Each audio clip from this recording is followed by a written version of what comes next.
So na ko interview karon no. So nag-ready ko. Naligo na ko sayo. Hopefully madawat ko karon. Na naman ko gatinan nga interview pero ki-background check pa ko niya. Layo siya, 50-50 pa og mugo ko ato kay layo siya nga kini siya karon. Duol mi siya, so wish me luck. Pahumuta ron. Ingnon tang humuta ni niya. Uy, dawaton tani. Kinahira ko tingog kay natog ang isa. Pero to siya spikas kwarto. Dahil ko spikas kwarto. Ano tagpahumot. Puti ra kay kung naon. Diba? Sa video raman na puti. Pero kung na sakto-sakto ra na sa personal. Hindi na lang ko mamugong.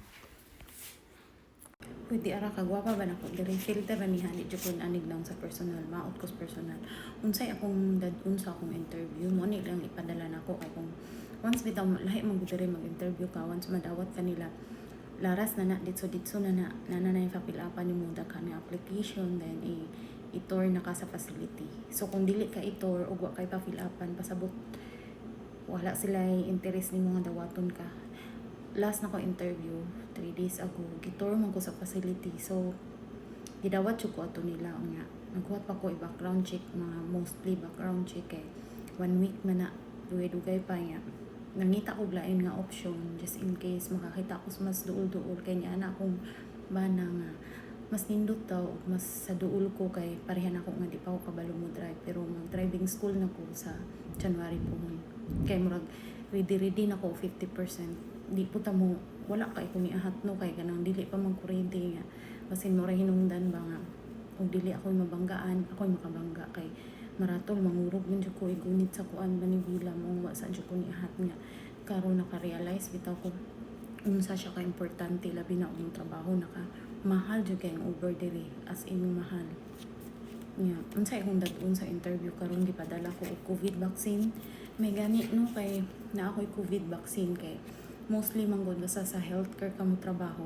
kailangan kumpleto kag vaccine niya karon siya gipadala ko COVID vaccine na ako siguro kung wala pa-vaksinon ko nila ipadala ko sa akong resume kay lagom dili colored ang kuan akong pares dili colored pero nag-send naman ko sa kuan kaya ni naaman sila copy ani abot basin ibutangan nila sa file ba niya ang akong mga vaccine TB test ipadala na nila tanan so feeling na ko kay i-hire na grupo nila no kay ipadala man nila tanan talagsara ni nani nga mag-interview ka nga ipadala tanan kay mostly ID ra jud ilang pangayoon niya karon ipadala po og valid ID hinuuna na koy ID and ang akong kini siya BLS basic life support or gitawag nila og kuan CPR naka-attend mong ko ani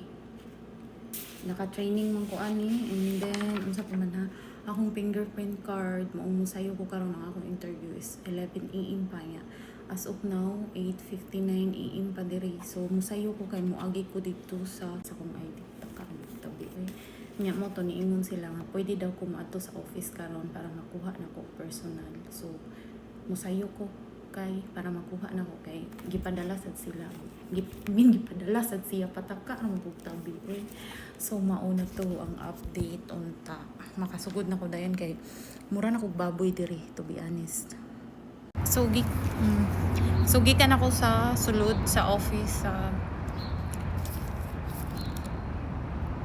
gikan ako sa sulod sa office mura mo kog tadoy oy nakuha na nako ang ako ang dara fingerprint clearance pakita nako ninyo unsay now dali ra kaayo open ako mo ni siya now nani ang naong sa fingerprint clearance card close up ha inana siya tabuna lang nako akong information kay wala ganahan lang ko unya nakabutang diri sa level 1 fingerprint clearance card is ang akong natawhan ang akong kung lalaki ba ko babae ang akong timbang ang height nako diri kay 500 to lagi ni 5'2" ni nakabutang ay 5'2". Color sa mata ug buhok, and expiration niya is ma-expire siya ug 2031, so 6 years. 6 years di ay.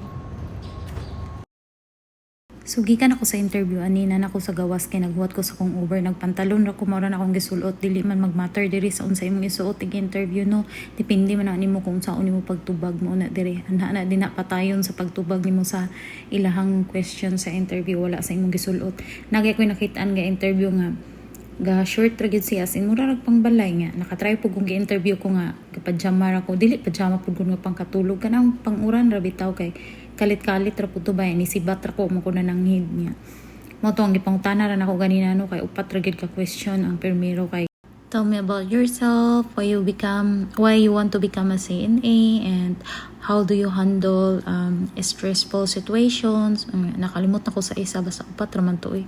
Stressful man dyan yung trabaho, maong naa dyan na sa ilang interview, kay kini siya nga klase sa nursing facility, bitaw na akong gi-applyan is naadiri ang klase-klase sa mga pasyente, naadiri ang bariatric patients mao na siya ang kanang mga obesity bitaw nga, nasa diri tong mga rehabilitation patients, mao na siyang katong naay kanang problema sa pag-istorya, kanang nag-need sila kanang speech therapy, na diri ang need o kanang physical therapy o occupational, mao na kauban na siya sa speech therapy, kanang na mga illness injury, kasagol-sagol na siya, o kanang nasa diri ang chronic illness patient, na katong mga pasyente bitaw nga kanang na sila long term condition like diabetes, kidney disease, heart failure, na diha klase-klase na nimo ma-encounter nga. Pinaka mostly nga naa daw didto is kanang mga dementia bitaw, kanang mga gipang angu na ba nasa didto nya. Basta klase-klase siya, mo ora na hibalan o 5 ka klase sa pasyente ana didto, mo na gisulti sa nag-interview nako. So I think makaya ra nako, especially tong mga gipang angu kay akong kauban diri sa balay angu naman sa siya usahay uy nga. Didto pud sa Pinas, no, daghan pud kong pamilya ditong giangu usahay. Bitaw ay joke ra bitaw.